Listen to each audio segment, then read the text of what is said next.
کی ہدایت کا انتظام فرمایا، ان کو للکارا، ان کو بلایا، ان کو دعوت دی، ان میں پھرے، ان میں چلے، ان میں اٹھے، ان میں بیٹھے، ان کے لیے اپنا کلیجہ شق کیا اور ان کے لیے اپنے دل کے ٹکڑے کیے، ان سے کہتے رہے کہ لوگوں ہماری طرف آ جاؤ، جہنم میں چھلانگ مت لگاؤ، آؤ جنت کی طرف۔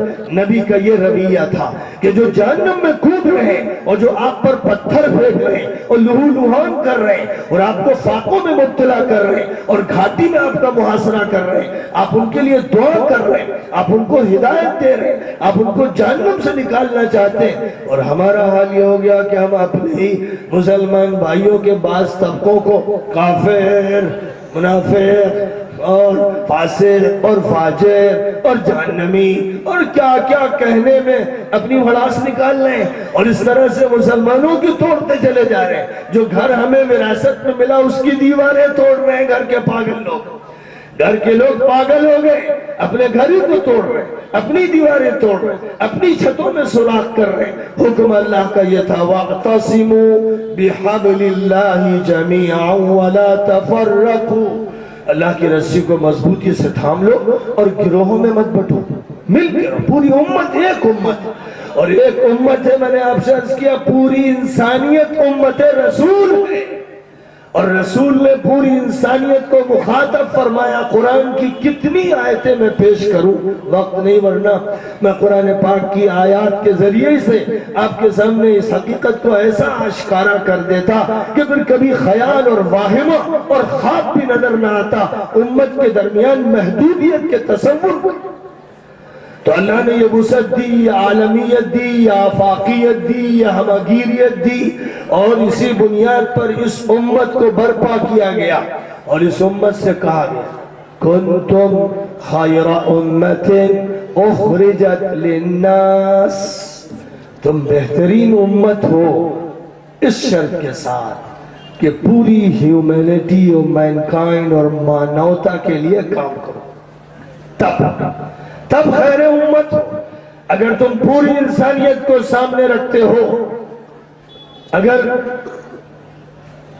اگر کوئی یہودی، عیسائی، ہندو بیمار ہوتا ہے تو تمہارا دل تڑپتا ہے، تم اس کا علاج کرتے ہو، تم کسی غریب کو دیکھتے ہو تو اس کی مدد کرتے ہو، تم تفریق نہیں کرتے کہ یہ مسلمان غریب ہے یا ہندو غریب، کوئی بھی غریب ہے اس کی مدد کرنا۔ تمام انسانیت کے لیے اس کو برپا کیا گیا ہے، اور کام کیا سونپا گیا؟ تأمرون بالمعروف وتنہون عن المنکر وتؤمنون باللہ، بھلائیوں کو پھیلاؤ، عام کرو، تلقین کرو، لوگوں کو اچھائیوں کی دعوت دو، لوگوں سے کہو کہ پاک صاف رہو، لوگوں سے کہو کہ نمازی بنو، لوگوں سے کہو کہ روزہ رکھو، لوگوں سے کہو کہ حج کرو، لوگوں سے کہو کہ زکوٰۃ دو، لوگوں سے کہو کہ تعلیم حاصل کرو، لوگوں سے کہو کہ دین کی نشر و اشاعت اور نصرت کے کام میں لگ جاؤ، لوگوں سے کہو کہ ہر پریشان حال کی مدد کرو، لوگوں سے کہو کہ تلاوت کرو، ذکر کرو، تسبیح کرو، تحمید کرو، اللہ کے نغمے گاؤ، گیت گاؤ، اچھی باتیں بتائی جائیں، نوجوانوں کو، بچوں کو، بچیوں کو، عورتوں کو، بوڑھوں کو، مردوں کو، ہر طبقے میں ایک صالح تحریک برپا کرنا اس امت کے ذمے کیا گیا۔ وَتَنْهَوْنَ عَنِ الْمُنْكَرِ، برائیوں سے روکو، جیسے شفیق ماں اپنے بچے کو کسی غلط چیز سے روکتی ہے، زہر سے بچاتی ہے، غلط قسم کی دوا سے دور رکھتی ہے، دوا کو اس کے ہاتھ کی پہنچ سے دور رکھتی ہے، جس طرح اسے فکر ہے ویسے ہی شفیق نبی کو امت کی فکر ہے، اور اس نبی کی اس امت کو فکر ہونی چاہیے پوری انسانیت کی کہ وہ ہر انسان کے کام آئے، ہر شخص کی ضرورت پوری کرے۔ لہذا شرابی کو محبت سے سمجھائے کہ تم اپنی صحت بھی برباد کر رہے ہو، اپنا پیسہ بھی ضائع کر رہے ہو، اپنے گھر کو برباد کر رہے ہو، اپنے بچوں کے مستقبل سے کھیل رہے ہو، اپنی بیوی کو طلاق دینے کی نوبت آ جائے گی، تمہاری ماں ذلیل ہو رہی، تمہارا باپ ذلیل ہو رہا ہے، کیسے انسان ہو، ڈرگس استعمال کرتے ہو، شراب پی کر توبہ کرو، توبہ کرو۔ جواری کو سمجھاؤ کہ جوا کھیل کر اپنے کاروبار کو تباہ کر دو گے، اپنی عقل تباہ کر دو گے، اپنی عزت لٹا دو گے، اپنے خاندان بھی کھیل دو گے، عقل سے کام لو، جوا چھوڑ دو۔ اور سٹا بازی مت کرو، دولت کے ساتھ جو نعمت ہے کھلواڑ مت کرو۔ کہیے ان سب سے کہ جو غلط کام کر رہے ہیں، جو فضول خرچی کر رہے ہیں، شادی میں دھوم دھڑکا کر رہے ہیں اور یہ نہیں جانتے کہ جو دھوم دھڑکے کی شادیاں ہوتی ہیں طلاق پر ختم ہوتی ہیں، تباہی پر ختم ہوتی ہیں۔ نبی پاک علیہ السلام نے فرمایا تھا کہ افضل النکاح برکۃ ایسرہ مؤونۃ، سب سے زیادہ برکت اس نکاح میں ہوتی ہے، اس شادی میں ہوتی ہے جو سب سے سستا ہے۔ جتنا سستا ہوگا، بغیر خرچ کے نکاح ہوگا، اتنا ہی بابرکت ہوگا، اور جتنا دھوم دھڑکا ہوگا، باجا گاجا ہوگا، جتنا براتیوں کی بھیڑ ہوگی اور جتنے مظاہرے ہوں گے، اتنی بے برکتی طے شدہ ہے۔ اور بے برکتی ہو سکتا ہے 1 سال بعد ظاہر ہو یا 5 سال بعد، بے برکتی ہو سکتا ہے لڑکوں میں ظاہر ہو یا لڑکیوں میں، ہو سکتا ہے بے برکتی دامادوں میں ظاہر ہو یا پوتوں میں اور پوتیوں میں، ہو سکتا ہے بے برکتی ظاہر ہو کاروبار کی تباہی میں۔ لوگ سمجھ نہیں پاتے، سوچتے ہیں ارے میری دکان تباہ ہو گئی، کیوں ہوا؟ اچھا نہیں، ایسا ہوا ویسا ہوا، فلاں نے دکان کھول لی میرے پڑوس میں، میری دکان سے لوگ ادھر ادھر جانے لگے۔ وہ بھول گیا کہ تیرے جو شادی میں فضول خرچی کر کے اللہ کو ناراض کیا تھا، اس کی وجہ سے خدا نے دکان کی برکت اٹھا لی، تیرے کھیت کی برکت چلی گئی، تیرے کاروبار کی برکت چھن گئی۔ یہ ظلم تو نے کیا۔ جس وقت بیڑی سگریٹ پینے والا، شراب پینے والا ڈاکٹر کے پاس جاتا ہے کہ سانس لینا مشکل ہو رہی ہے، پھیپھڑوں پر بڑا اثر ہے، کینسر کا اثر ہے، تو کس کا ظلم ہے یہ؟ کس نے دھواں جھونکا اپنے پھیپھڑوں میں؟ کس نے پھیپھڑوں کو کالا کیا؟ کس نے دھبے لگائے؟ کس نے ڈاٹس پیدا کیے؟ کون کر رہا تھا؟ وہ کون جن تھا؟ کون بھوت تھا؟ وہ تو ہی تو تھا۔ یہ انسان اپنے مستقبل سے کھلواڑ کر رہا، اپنی صحت کا بگاڑ پیدا کر رہا ہے۔ کمپنیاں لکھ رہی کہ ہارمفل، سگریٹ پر لکھا جا رہا ہے اٹ از ہارمفل، اور اس کے بعد اس کا استعمال کر رہا ہے۔ وہ کمپنیاں دھوکے باز اور فراڈی، اور تو بے وقوف اور احمق جانتے ہوئے کہ یہ چیز مضر اور اس کا استعمال کیا جا رہا ہے۔ کیا انسان کے پاس اتنی لاجک نہیں، اتنی منطق نہیں، اتنی سمجھ نہیں ہے؟ یہ پاگل اور کریک ہو گیا کہ یہ سمجھ سکے کہ کون سی چیز مفید اور کون سی چیز مضر، اور خاص طور پر جو چیز آخرت میں مضر، ہمیشہ ہمیش کے لیے مضر، اس کو کیسے اختیار کیا جائے گا؟ انسان کی ذمہ داری ہے کہہ دے کہ ہرگز ہرگز میں کسی ایسی چیز کے قریب نہیں پھٹکوں گا جس سے میری آخرت تباہ ہو جائے۔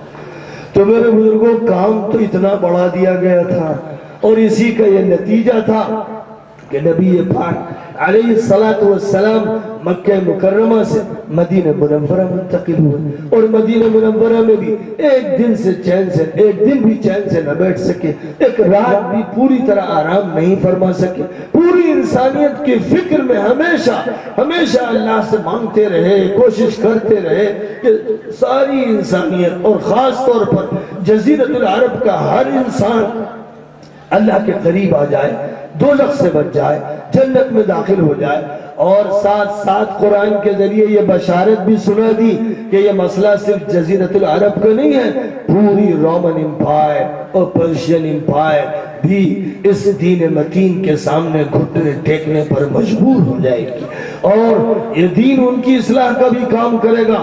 لہذا نبی پاک علیہ السلام کا وصال ہوتا ہے، اور ابو بکر بیٹھتے ہیں مدینہ منورہ کی خاک پر، اور اس کے بعد فیصلہ کرتے ہیں کہ اسامہ لشکر لے کر رومن امپائر جائیں گے، ابو عبیدہ ابن الجراح کو بھیجا جا رہا ہے، خالد ابن الولید کو بھیجا جا رہا ہے، دور فاروقی آتا ہے تو سعد ابن ابی وقاص کو روانہ کیا جا رہا ہے۔ ان سب کو کس لیے روانہ کیا جا رہا ہے؟ اس لیے کہ انسانوں کے دماغوں کو دستک دے، انسانوں کے دلوں کو اپیل کرے، سارے انسانوں سے کہیں کہ ایک مالک، ایک اللہ اور ایک پروردگار کی بندگی کرو، انسانوں کی پوجا مت کرو، مٹی لوہے کی دھاتوں کی پوجا مت کرو، ایک اللہ کو مانو، اس کے سامنے گردن جھکا دو اور اس کی اطاعت کرو۔ اے انسانوں، دنیا کے جکڑ بندیوں سے، ہتھکڑیوں سے اور ہر طرح کی قید و بند سے آزاد ہو جاؤ، میں تمہیں آزادی دینے کے لیے آیا ہوں، میں تمہیں عزت دینے کے لیے آیا ہوں۔ میں تمہیں اس دنیا کی راحت دینے کے لیے آیا ہوں، میں آخرت کی خوشبختی اور سعادت دینے کے لیے آیا ہوں۔ اے تمام انسانوں، میں اس لیے برپا کیا گیا کہ میرے ذریعے سے حلال معلوم ہو جائے، حرام معلوم ہو جائے، طیبات لوگوں کو مل جائے، خبیث چیزیں دور کر دی جائیں۔ میں آیا ہوں اس لیے کہ عورتوں کی عصمت و عزت کی حفاظت کروں اور لوگوں کے شکنجوں سے آزاد کر کے ان کو سربلندی عطا کروں، ان کے حقوق بتا دوں کہ جیسے مردوں کے حقوق ویسے عورتوں کے حقوق ہیں۔ خدا تعالیٰ نے ان کو اس درجے برابری بہت سے مسائل میں عطا فرمائی ہے کہ دونوں کے درمیان ادنا فرق نہیں۔ وَلِلرِّجَالِ عَلَيْهِمْ، فرمایا کہیں پر کہ مثل الذی علیہن بالمعروف، جس طرح مردوں کے حقوق ہیں ویسے عورتوں کے بھی حقوق ہیں بہت سے مسائل میں، اور کہیں کہیں جہاں کچھ فرق بتایا گیا وہاں نسوانیت کے پہلو کو ملحوظ رکھا گیا اور ادھر رجولت اور مردانگی کے پہلو کو ملحوظ رکھا گیا۔ مردوں پر ذمہ داری زیادہ ڈالی گئی، عورتوں پر ذمہ داری کم ڈالی گئی، اور عورتوں کو زیادہ حقوق دیے گئے، مردوں کو بڑی ذمہ داریوں کے دائرے کو اگر دیکھا جائے تو کم حقوق ملے۔ اس لیے اللہ تعالیٰ کی طرف سے جو نظام دیا گیا نبی اس کو برپا کرنے کے لیے اٹھے۔ عورتوں کو آزادی، عورتوں کو عزت عطا فرمائی، غلاموں کو آزادی عطا فرمائی۔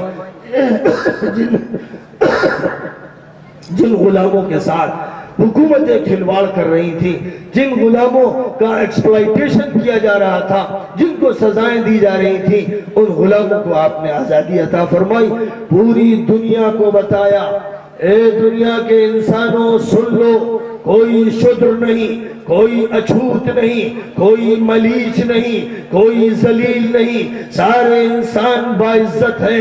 جس کو جس کی ماں نے پیدا کیا، آزاد پیدا کیا۔ اے حاکموں، اے جلادوں، اے ظالموں، تم ان ماؤں کے بچوں کو کس طرح سے غلام بنانے پر تلے ہوئے ہو۔ سارے انسان ایک مرد اور ایک عورت سے پیدا کیے گئے، سب برابر ہیں، سب کے برابر کیا؟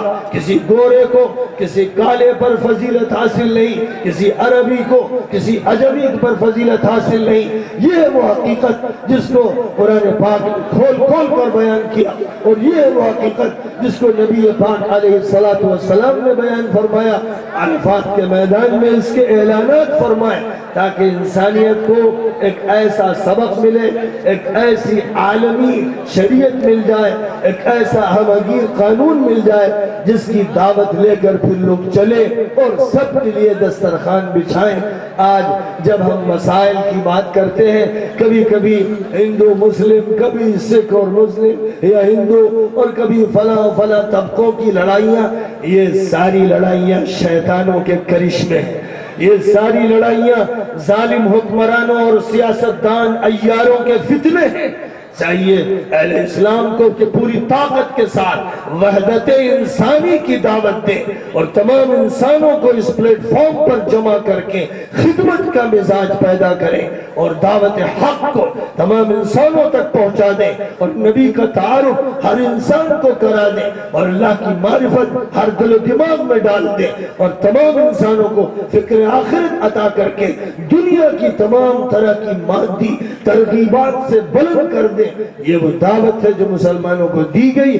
کاش کہ مسلمان اپنے منصب کو سمجھیں اور اس منصب کے لیے اٹھیں، اس کام کو لے کر آگے بڑھیں۔ اگر یہ کام کریں گے تو انشاءاللہ چھوٹی موٹی باتوں کی تو کوئی حیثیت نہیں، دنیا کے بڑے بڑے فتنے سر کر لیے جائیں گے اور احقاق حق انبیاء کرام کے طریق پر وضاحت کے ساتھ ہو جائے گا، اور پھر دنیا کے لاکھوں انسان اس طرح اس دین متین کو قبول کریں گے جیسے پچھلی صدیوں میں اللہ تعالیٰ نے جب اپنے بندوں سے کام لیا تو جھوک در جھوک انسان اس دین برحق میں داخل ہوتے چلے گئے۔ اللہ تعالیٰ اپنے فضل و کرم سے ہم سب کو وہ دن عطا فرمائے اور ہم سب کو اس خدمت کے لیے قبول فرما لے، ہمیں دین کا فہم بھی حاصل ہو اور دین کا عمل بھی حاصل ہو۔ وآخر دعوانا ان الحمدللہ۔